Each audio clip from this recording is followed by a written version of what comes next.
The views and content expressed on the following program are provided solely for informational and entertainment purposes. They do not constitute legal advice. A podcast is not a substitute for retaining a competent, licensed attorney to advise you on your specific legal situation. Break the business, play is work and work is play. Power into creators, have fun along the way.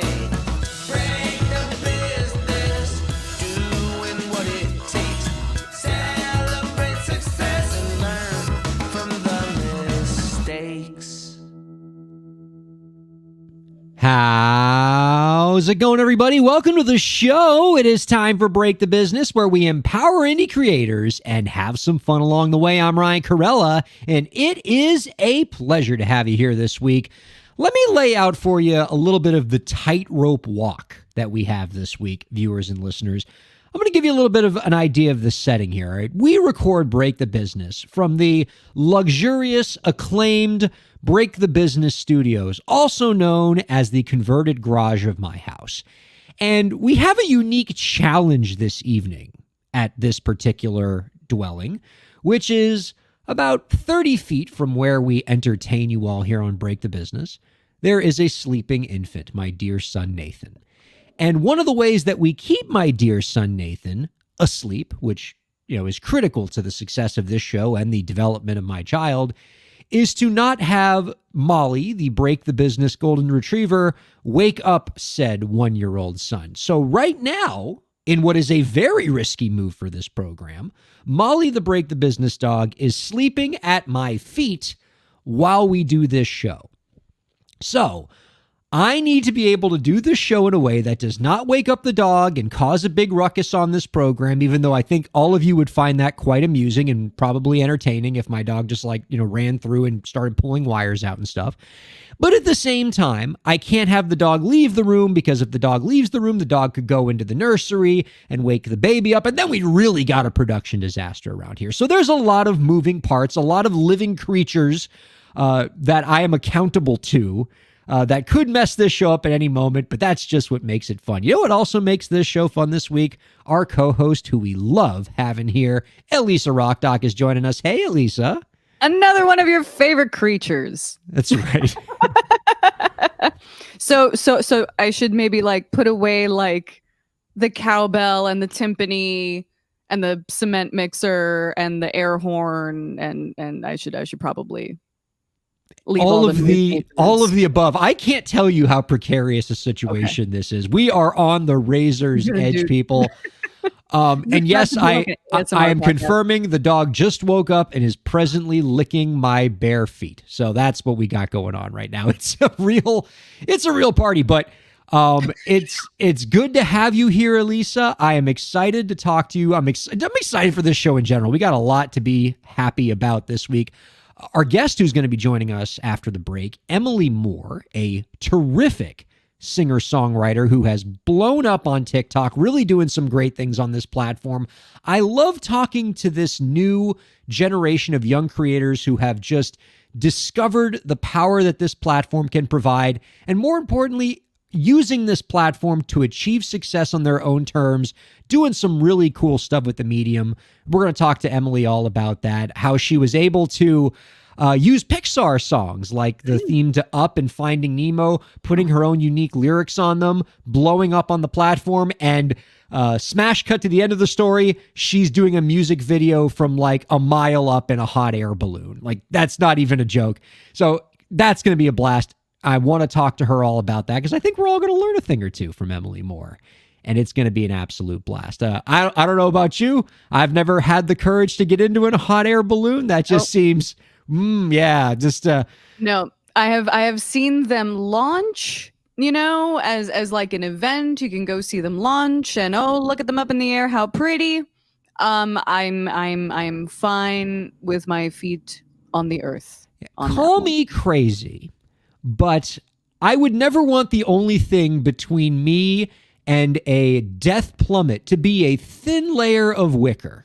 I have played enough Tears of the Kingdom to know how precarious hot air balloons are. I'm good, actually. I immediately was thinking Tears of the Kingdom when I brought that up. Absolutely. I'm good. All right. But before we get into any of that, I have a lot of social media things I want to talk to you about, Elisa. We have you on roughly once a week. And in the once a month. And in the, I wish, that'd be nice, but no, it's just once a month. And in the month since we've had you on, a lot of very weird social media, both trends, but also like major industrial developments have transpired. I kind of want to just run those through you rapid fire, get your perspective. We're going to go from like frivolous to very, very like, mission critical business type stuff. But so many things have happened in the world of social media lately that made me think of you. And I wanted to talk to you about them. First, chief among which is the rise of this thing called girl dinner. Yes. From there's the girl dinner song and everything. It's a blast. And from what I can ascertain through the lens of my, boy dinner prism, what I am believing girl dinner is, and you can let me know if I don't have this quite right. It is the tendency of girls in, say, their 20s or 30s to forage, when they're feeling hungry, in lieu of like cooking a full meal, they will just sort of forage around their dwelling for various pieces and parts of food and put them together on like kind of a tray or a charcuterie plate and, dress it up, adorn it in a nice way to kind of make it look more pleasant than it is. And that's girl dinner. And there's like a bunch of TikTok videos about it. And if that is what girl dinner is, and you can let me know, Elisa, I kind of feel like, because I've known you for like 20 years, I feel like you invented this. I mean, okay, so... Because you've been girl dinnering like before any of these Gen Zers were born. So, we are coming up... So here's the thing. Because of the... monumental exponential passage of digital internet time, the time it takes for us to create new names for things like charcuterie and Lunchables and F it, I don't know, which is really kind of what girl dinner is. It is... I feel like it is also a kind of commentary on perhaps women, maybe AFAB folks, kind of taking back some autonomy over a desire to graze, and taking back an autonomy over like, maybe I don't want to cook. Maybe it's table water crackers, and maybe it is squeezy cheese out of the tube, and maybe it is this box of raisins. And maybe that's okay. Part of what makes it girl dinner, though, is the presentation, right? Yeah. Oh, I feel like there was like a proto moment where I really expanded on this early lockdown, where it's kind of like, okay, what is in the fridge? Because I'm not in the store right now. So here's some mortadella. And here's some pepper jack, and here's some Ritz. And oh boy, we're going to stack these, and we're going to put them under the broiler, and we're going to melt that cheese. And we are going to arrange those on a plate, because we do eat with our eyes first. And yes, we are going to watch every episode of Shark Tank that has ever existed while we eat these little tiny Ritz crackers. But I mean, I was doing this in college. Like you get a Puerto Rican, that big green tin of export sodas, like soda crackers, a giant and whatever's in the fridge, and that's girl dinner. That's everybody dinner. Absolutely, that's everybody dinner. The next thing I wanted to chat with you about is this other rather strange phenomenon. And look, my position, and it's always been our position here at Break the Business, is we celebrate indie creators in all forms, shapes, sizes. You already know what she's already doing it. She already knows what I'm going to talk about here, because like we're just this freaking connected. Yeah. Nice topic, Ryan. Yeah, we celebrate all forms of creators. And like my premise is being tested here because of the rise of these NPCs that have emerged on platforms like TikTok and Instagram Live, which just Won't you? I can't even explain what is an NPC.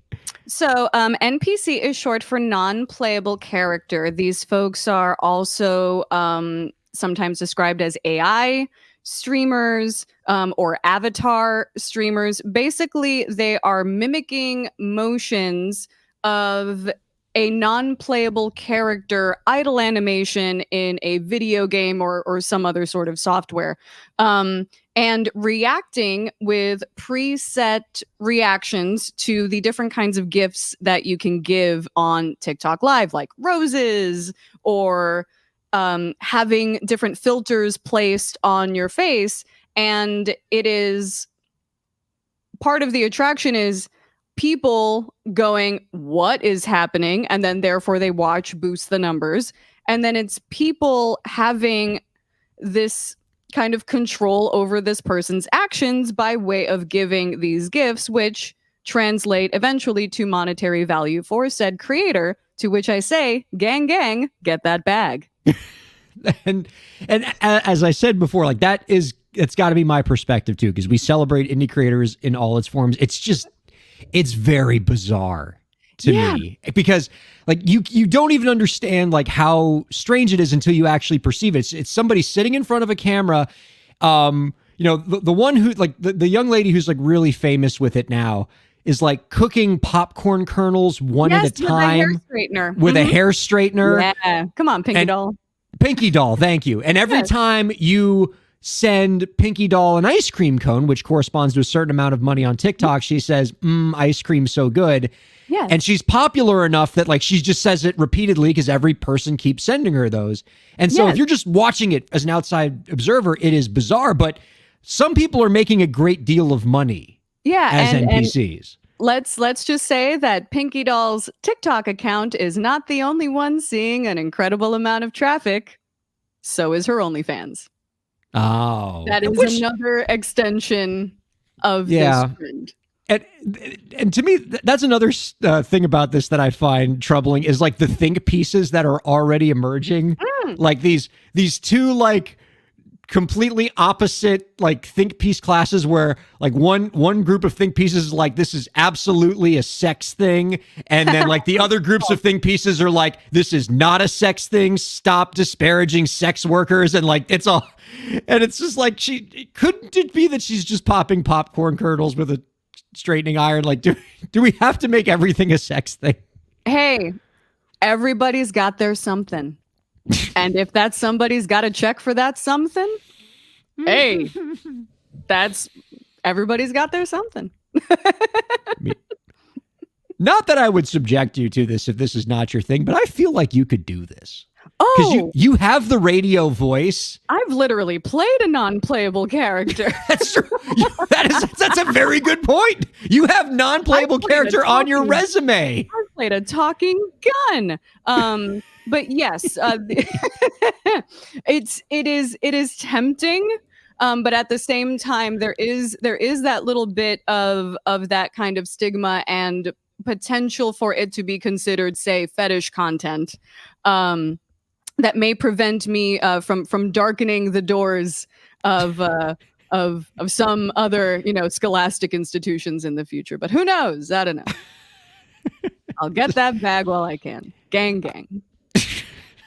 Ice cream, delicious. I don't know. Like I feel like in your field, which is pop culture studies, gender studies, but this is field research. There's a paper in this. Oh, absolutely.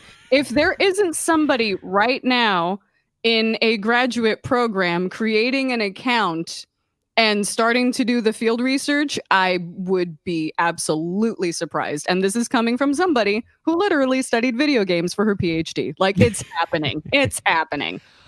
Okay. From girl dinner to making popcorn one kernel at a time with a straightening iron. I now want to take you to just more current social media matters because one of the other things that has happened since the last time you and I have spoke on this program is just how the social media world has just kind of went to hell. Elon Musk, seems to have completed his final phase of what almost seems like him trying to destroy his company on purpose, by now changing the name of Twitter, this very recognizable brand, probably the second most recognizable brand in all of social media, to X, a name that has like about 100 other companies that have registered trademarks in that field. So he's creating an IP nightmare for himself. Some experts have said that just by changing the name from Twitter to X, he has cost his company anywhere between $5 and $20 billion in value. And meanwhile, while all this is going on, Mark Zuckerberg developed the Threads social media platform as a competitor to Twitter, which just announced on July 24th that they have finally added the following feed. Because, God, really? Yeah. So because before it was only just a For You feed, and people were upset because they only wanted to be able to view, threads, I guess, from the accounts that they follow. But they finally added that following feed, and so. I'm still not re-downloading it. I almost picked up my phone and I'm like, nope, not doing it.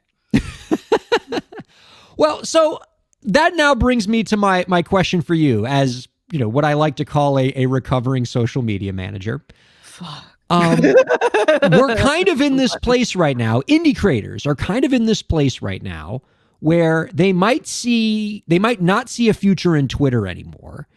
And they might not see the future in Threads that they once thought they did. I think a lot of people were of the position maybe 2-3 weeks ago that Threads was going to be something that was going to have a lot of traction. Certainly it came out of the box big.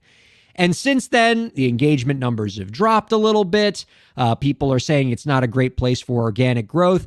And so there are a lot of creators out there who probably feel like they are people without a country. Like, oh, Twitter's not really there anymore. Threads isn't what I need it to be. Maybe I don't have the biggest Instagram account to go onto that platform.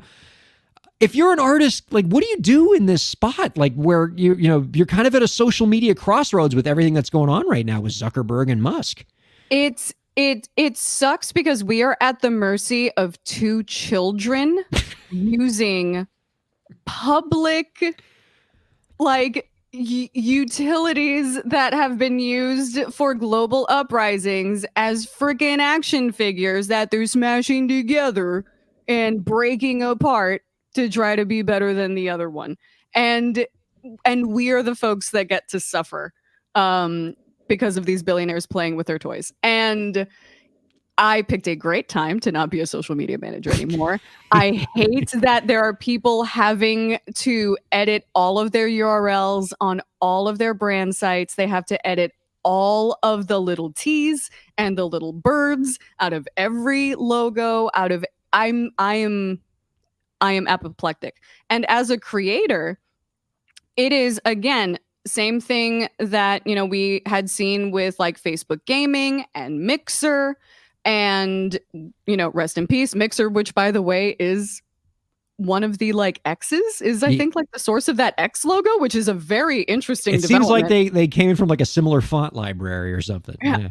Or it reverted to Meta when Facebook Gaming like took over Mixer's partners. I don't even know, but it's even more of a sign to never put your eggs all in one basket. Do not be a TikTok creator. Do not be a YouTuber. Be a film critic.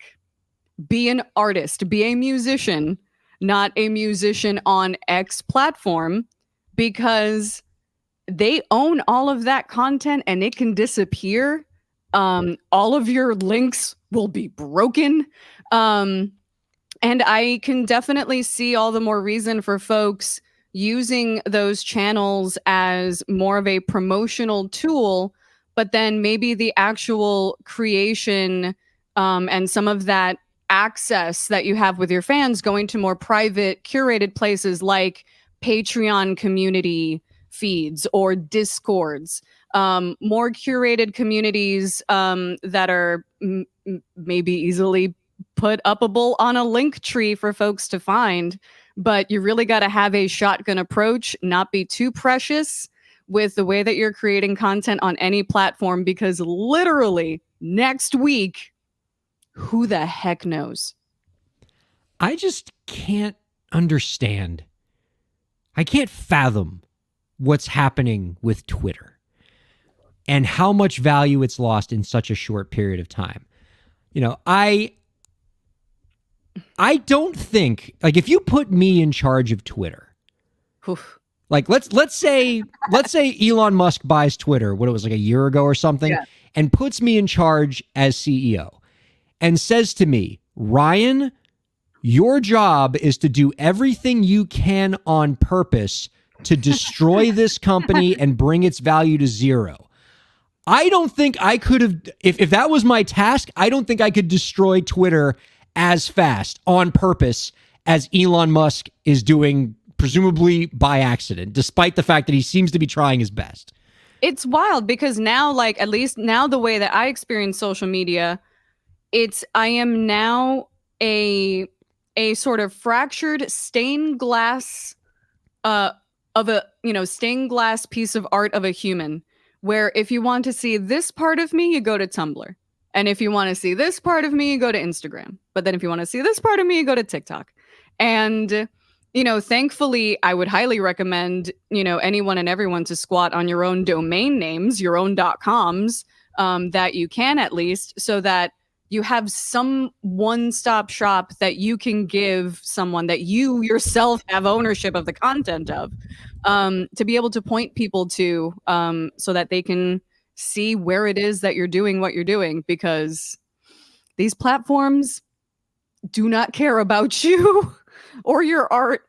Oh, look at that. ElisaMelendez.com. That's RyanKairalla.com. RyanKairalla.com.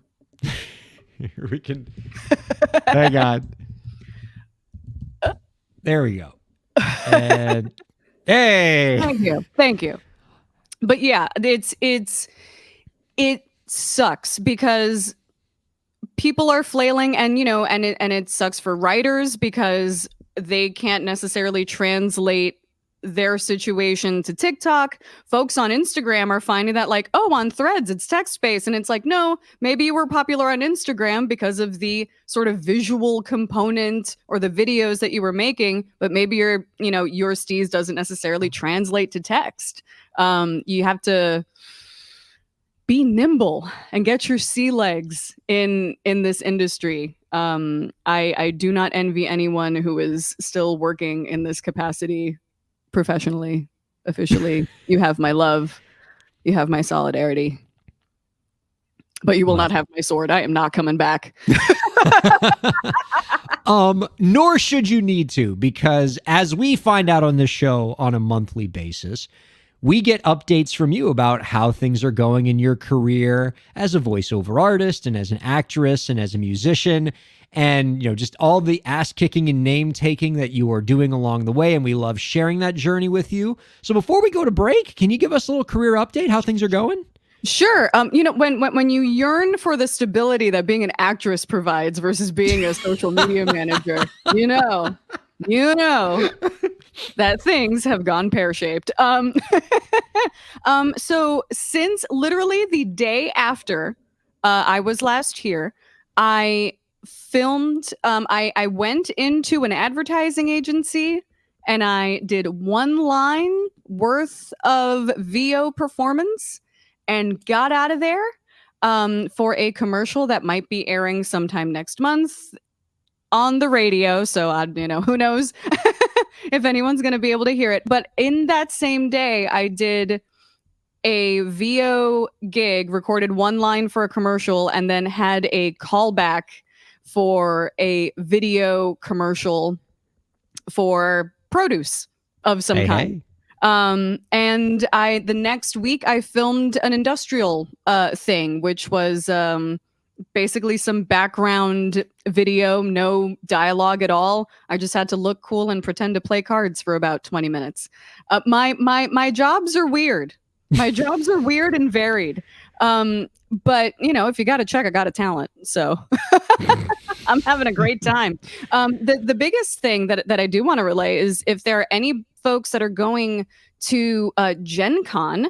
That is the best 4 days in gaming. It is a huge tabletop gaming convention that pretty much takes over all of downtown Indianapolis, Indiana. If you are going to be there next week, as of the filming of this program, the first weekend in August, I am going to be there running around being a host. You can also watch the proceedings for Gen Con online. So if you can't make it to the show, one of the biggest cool things that I'm doing is I'm hosting IRL streams where I walk around the convention and get to show people at home what's going on literally live from the show floor. So you get to experience the show with me. So I'm really, really excited to be doing that next week. So I go from being a radio commercial lady to a woman laughing, eating salad to hosting a tabletop gaming convention.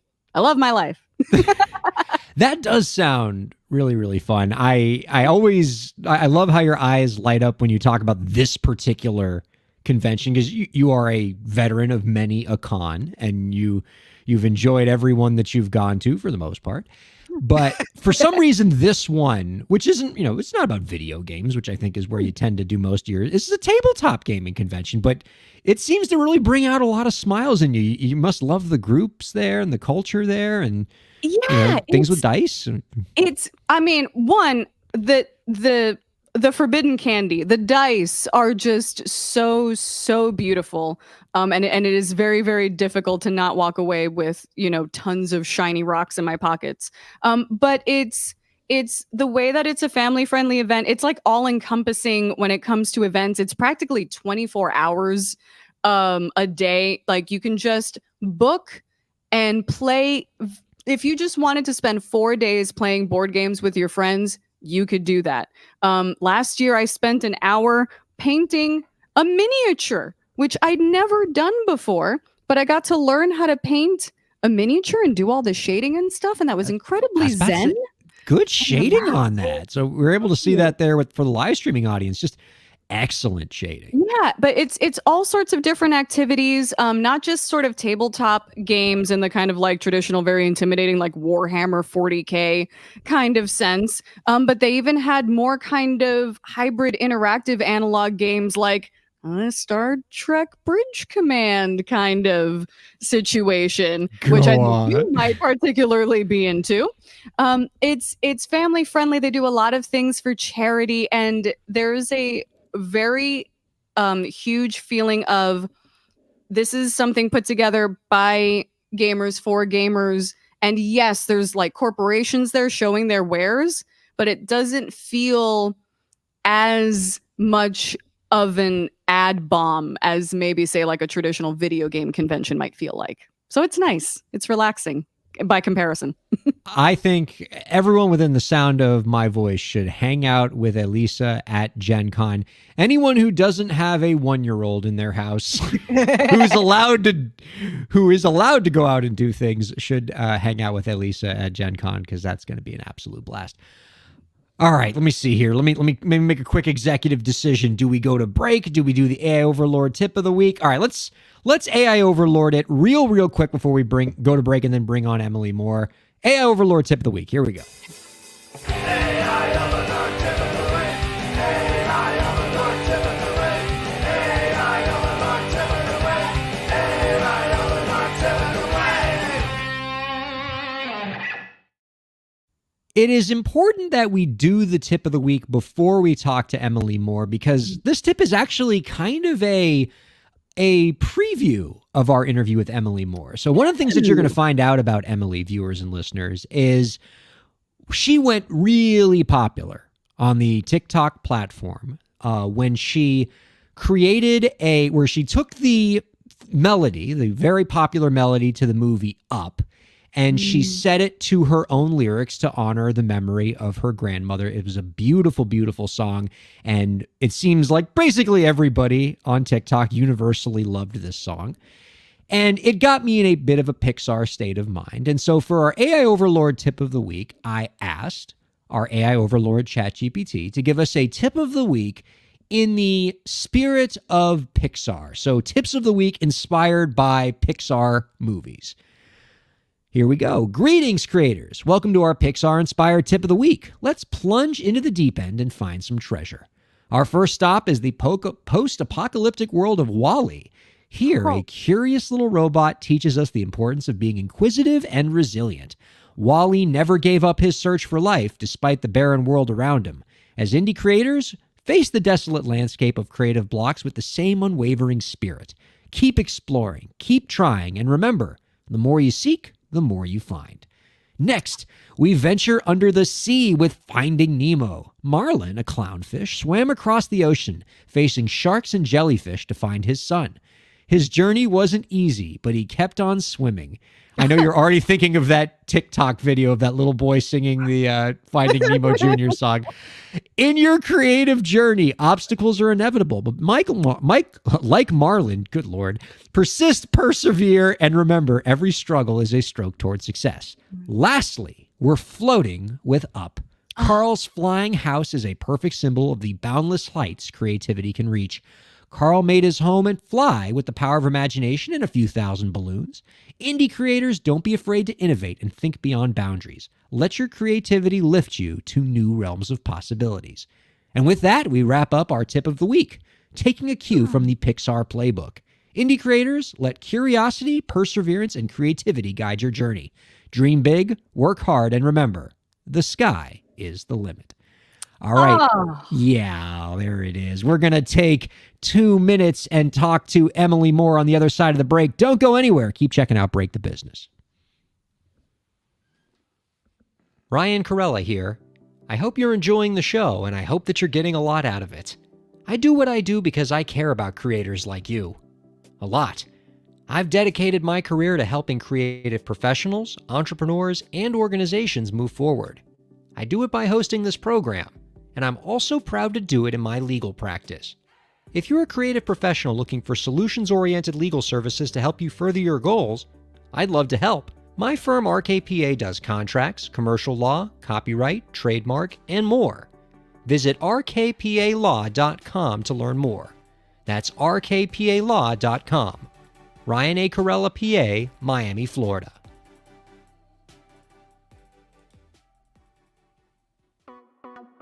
Streaming services for Break the Business provided by LEK Entertainment. LEK Entertainment is a full-service entertainment company offering everything from consultations to full-scale events and productions, including audio and video productions, voiceovers, staged theatrical productions, script and music development, and streaming services. For more information, visit lekentertainment.com. LEK Entertainment wants to help you bring your story to life.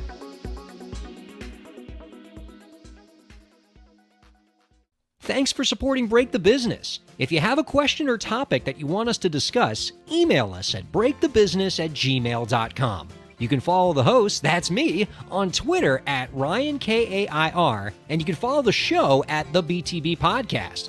Be sure to subscribe to the show on Twitch, YouTube, and Facebook, and on all major podcast platforms. And now, let's get back to the show. Welcome back to Break the Business, everybody. Ryan Kairalla here with Elisa Rockdog. Elisa, I just read, and this immediately made me think of you because I know you're in the process of recording an EP. Yeah. The country of Iceland would like you to record some of your EP over there. They are currently doing a program where if you record your album in Iceland, they will reimburse 25% of your recording related costs, including studio time, post-production, and lodging and travel expenses. They are ramping this program up now that we are post-pandemic, and I'm pretty sure Iceland is the only place on the planet right now that is not 3,000 degrees. So I'm thinking you make your way up north, finish this EP. What are you thinking? I'm into that, actually. Iceland is beautiful. There are a couple of artists that I know that we love come out of Iceland. I mean, if it's good enough for Bjork, it's good enough for me. Mm-hmm. I'm down, actually. I'm trying to think about the cost and if I can make up that 75%. It's that 75%. That's where they get you. That's where they get you. Well, you just got to do some creative accounting and, tuck in a lot of things under travel expenses. You can, yeah. I'm thinking like the meals that you have with Evan, where you talk about the trip to Iceland and plan things out. As far as I'm concerned, that's a travel expense. Like, get that 25% off. I'm into it, and I figure if it's lodging and expenses, Evan and I can just do like, maybe it's the acoustic album, maybe it is just the two of us, maybe the album is called Second Honeymoon. I don't know. Hey, I like this. All right, let's go ahead and bring out our guest this week. She is a popular singer-songwriter on TikTok who recently went viral for adding touching lyrics to the theme song to the movie Up, eventually making a music video of the song where she sang it from an actual hot air balloon. Our guest has over 150,000 followers on the TikTok platform, and you can check her out there at emily.moore. That's EMILEE.more. And you can check out her latest single, If I Don't Have You, on all streaming platforms. We are happy to welcome Emily Moore onto Break the Business. Hello, Emily. Hello, how's it going? It is going very, very well. What a treat to be speaking with you. We got lots of questions about the hot air balloon and why that didn't scare the hell out of you the way it did. It would have me and Elisa. But first, you have a story about meeting Nick Jonas that I think we need to just share with all of the SiriusXM subscribers. I know it's incredibly embarrassing for you. We're hoping that you can just help us out here and bare your soul a little bit for a really good story. Met Nick Jonas. How bad could that have possibly gone? That's fair, yeah. This is the best way to start this interview. Thank you for doing that. So I did meet Nick Jonas. I was working out of a studio with an artist at the time, and the Jonas Brothers had just gotten back together. So they were kind of secretly recording in this studio. And so we would go in early because we were not the special artists of the team. We would go early to get the big rooms to record in before the real artists came in. And we were working there, and then one of the studio managers came in and said, "Oh, the Jonas Brothers are on their way. So we need you to get out of this room and go to one of the smaller, less significant rooms." And so in my head, I was thinking, oh, they're not here yet because they said on the way. So I walk out into the main kitchen area, and Nick Jonas is there. And I was not expecting it. And then I, in a split second, was like, well, I have to do something. I can't be this weird person that's just looking at him. So we were across the kitchen from each other, and I just tried to say like, hey, how's it going? And I choked on my spit, and then I started coughing, and I couldn't stop myself. And it was funny because I needed to throw something out in the kitchen. So I was walking towards this garbage can that was kind of closer to him. So I'm coughing, and I'm trying to get over to this garbage can, and he moved away from me. I ran the room, and then I just ran into the studio that I was supposed to go in, and I hyperventilated for like half an hour. But it was okay because we ended up meeting all of them the next day, and it was very like normal and nice. So I was able to redeem myself. But yeah, that was great. That was fun for me. Honestly, I don't think you come off as bad in this story as Nick Jonas was, because as far as he knows, like, you're dying. And does he call for help? Does he administer aid? No, he's I got to get away from this person. Oh my God. Exactly. Like, well, Nick. Yeah. I didn't want it to seem like I was trying to cause a scene because he was there, and I was afraid it was going to come across that way. So it worked out. It was fine. Let's just forget about it. All right.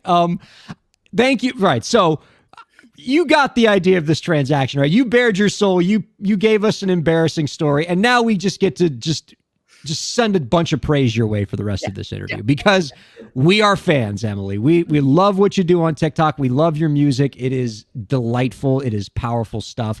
And we love the videos you make as a creator. Just a lot to like about Emily Moore, people. Definitely check her out at her TikTok platform at emily.moore. Can you talk a little bit about what TikTok has meant for you as a creator? What was your career like before you discovered this platform, and kind of what has it become since? Mm-hmm. Well, first of all, thank you. That was very nice of you to say.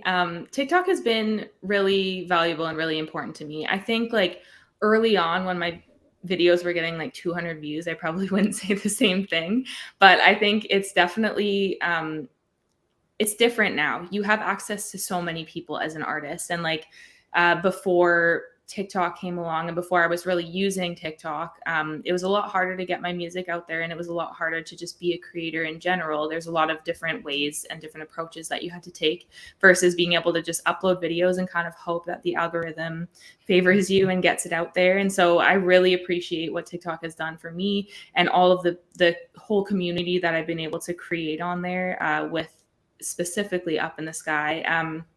And just, yeah, it's been awesome. I'm super grateful for it.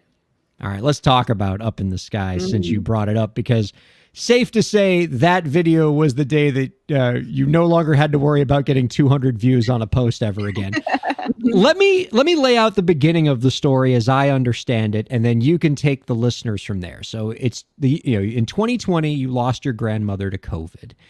And to help you work through your grief, you made this quick little video on TikTok last year where you took the melody of the theme song from the movie Up, this beautiful melody that we all know well, and you made your own lyrics to it. You sang those lyrics to it as just like a little video, just, wasn't overproduced or anything, just you singing on a microphone. And to call the reaction to that video big would require quite the gift for understatement. Can you take us to what it was like immediately after you posted that video? Like what was those next few hours, days for you? Yeah, it was a lot. Like I didn't fully expect that. It really did blow up in the most viral way possible. And it was a lot. Like it's a lot to think of that many people seeing me and seeing something that I wrote and hearing my voice and everything. So it was very powerful. I think it like reaffirmed that was something special. And I knew that there was something special to that I wanted to share. And I knew that it would connect in some way. It was just a matter of time. And so, it was really powerful. And just to hear, like, I think the biggest thing was having people comment and also like DM me stories of their own loss and just being able to connect in that way. It was a lot of emotions for me. I think like for a few weeks, it was very overwhelming, but it was also such a powerful thing to be able to connect with people on such a deep level, and I think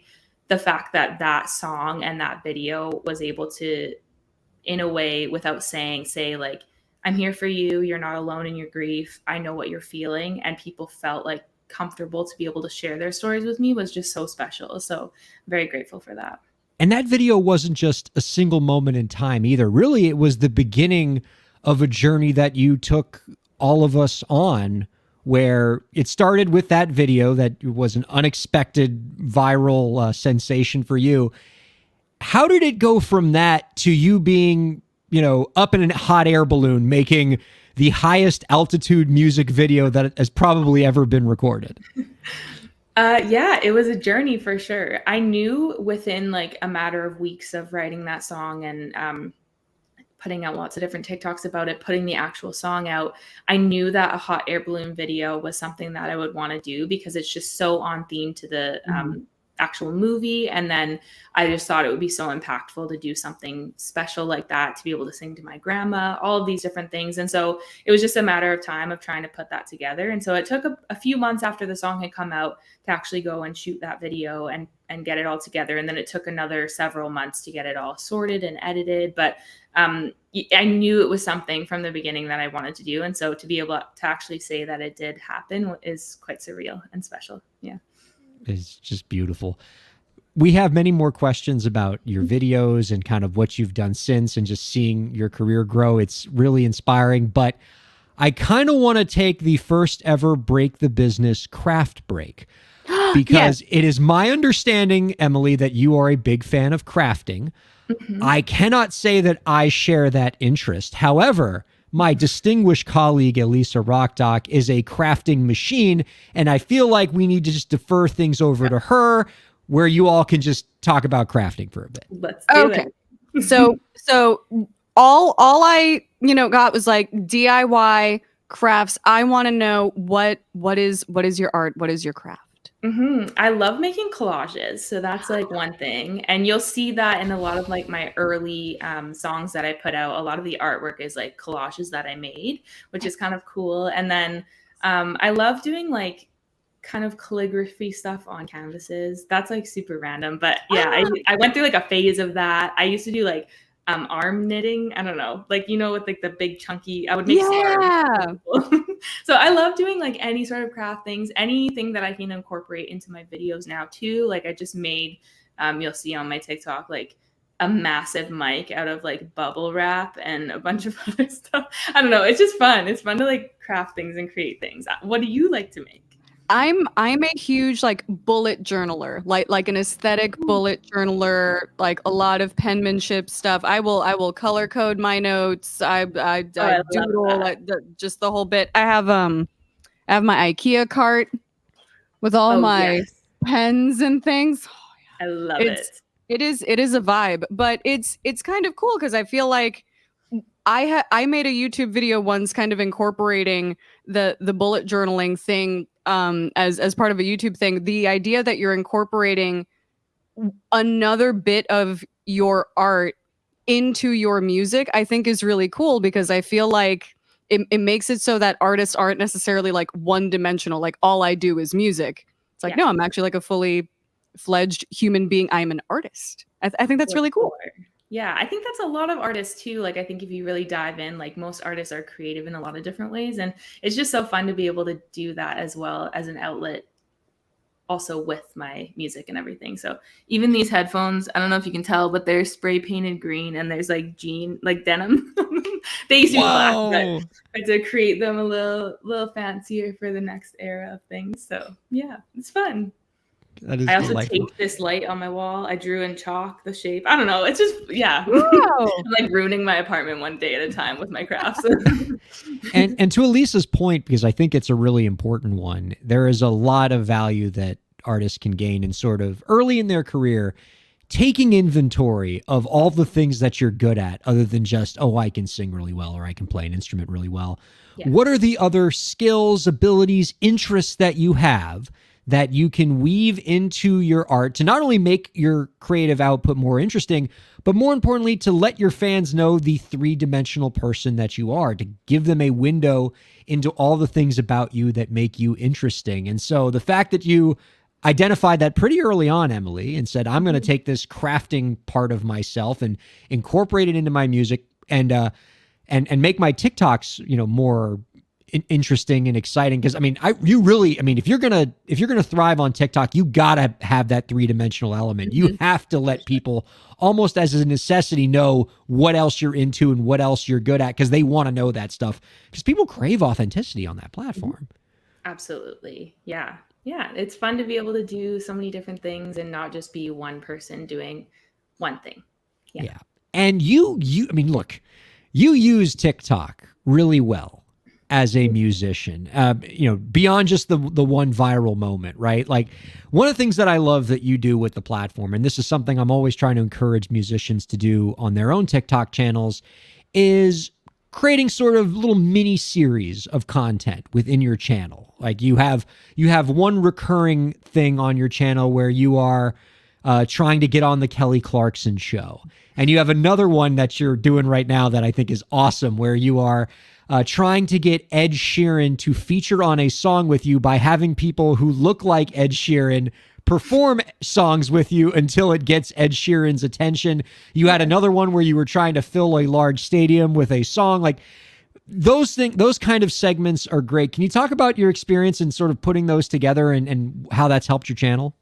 For sure. Yeah, I think it's important as a creator to do things that people want to come back for. And so creating series where they can connect with that, every day or every week or whatever it is, and they can keep coming back and they can be excited about what's coming next is so important. And so I found a lot of success with that. And I think it just makes for more of a community on the app than just like one-off videos and one-off people just seeing the video. So that's been really special for me. And it's just fun to do something that's a little more engaging and something that I can build out. So the Kelly Clarkson series alone was like very, very impactful just in terms of views. And I got to go to her birthday show, which was cool as a part of that.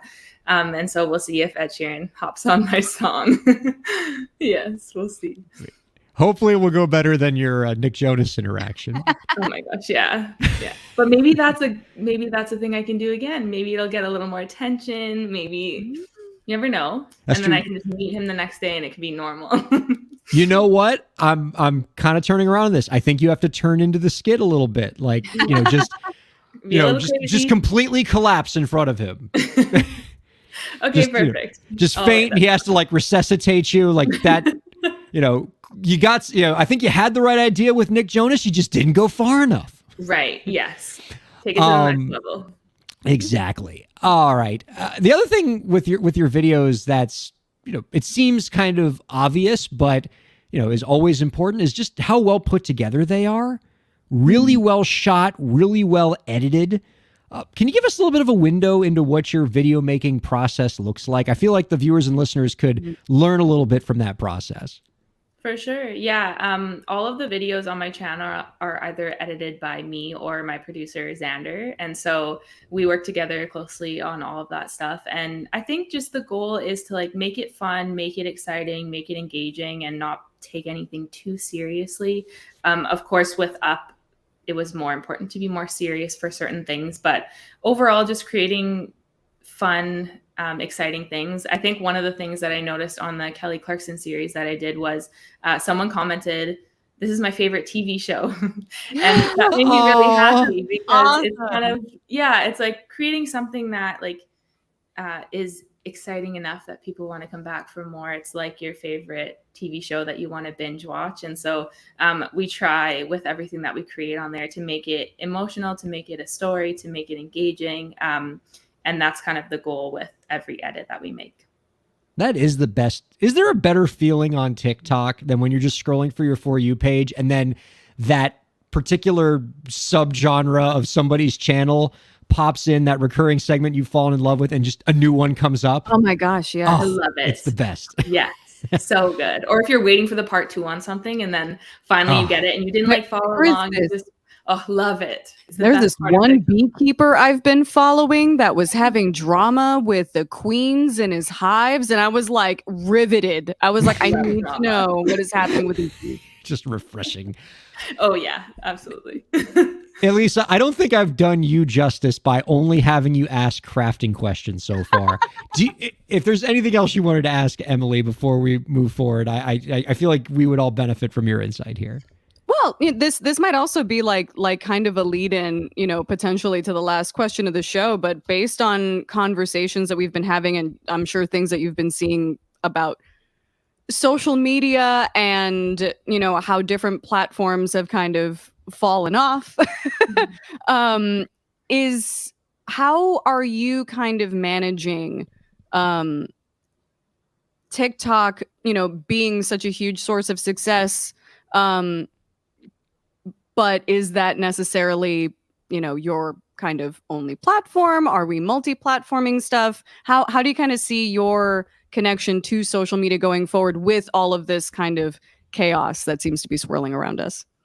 For sure. Yeah. I mean, I think it's important to be on multiple platforms. I do have a following on Instagram as well, and people connect in different ways on there. It's obviously a different platform than TikTok, but it's still been powerful for that sort of thing. And then I do focus on YouTube for some of the bigger ideas and YouTube shorts. And so I think it's important as an artist to just like pick which platforms. You don't have to do everything, but pick which ones you feel like are necessary to your stuff, and like make sure that you're feeding the communities on all of those. And if one goes away, that's okay. There's another one, and there will be something that comes next. And it's just important to stay true to like what you're trying to do, and adapt as quickly as you can to whatever new comes along. But I'm just hoping that TikTok and Instagram stick it out for a little while longer, and then we'll see what comes next.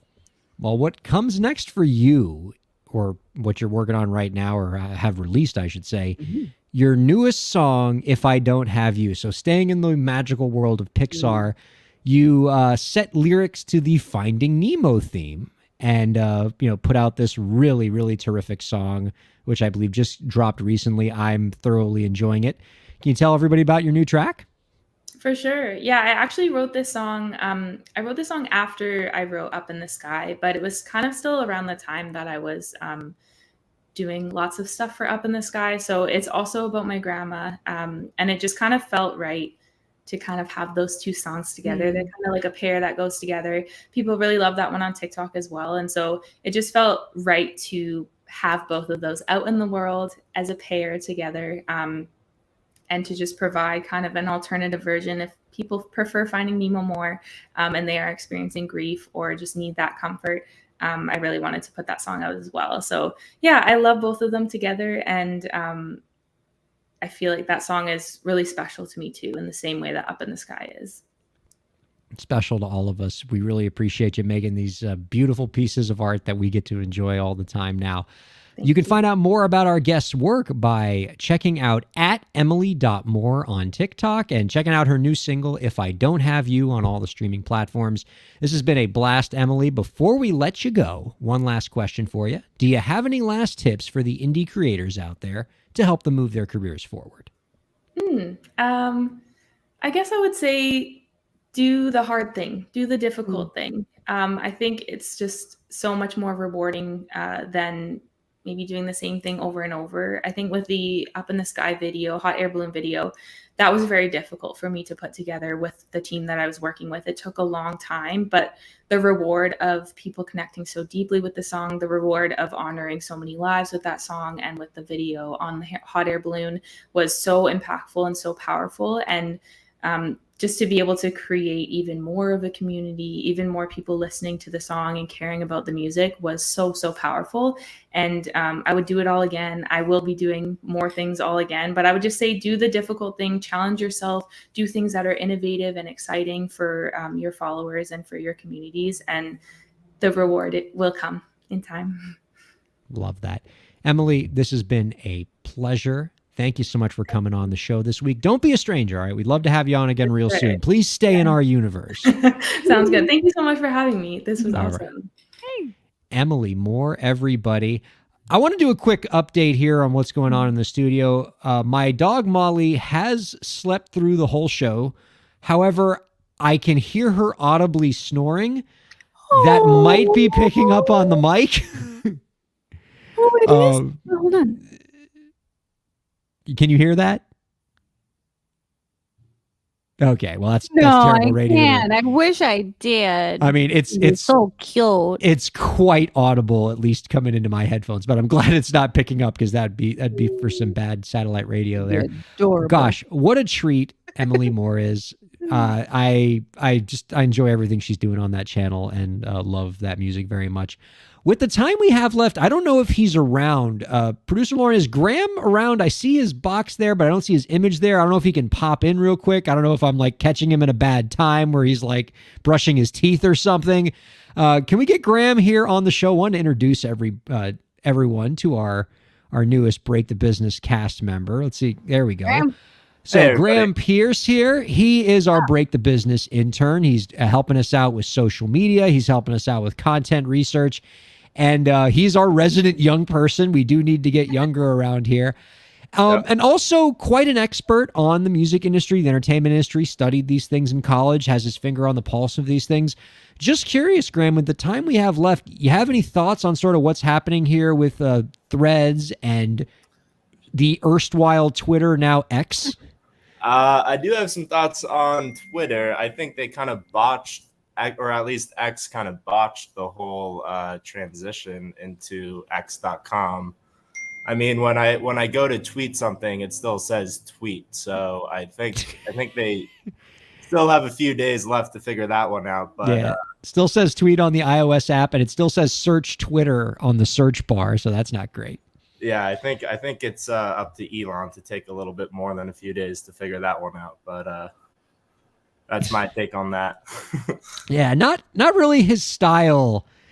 I mean, say what you will about him, but deliberative is not an adjective I would ascribe to him. He is a man of action, often terrible action, but action nonetheless.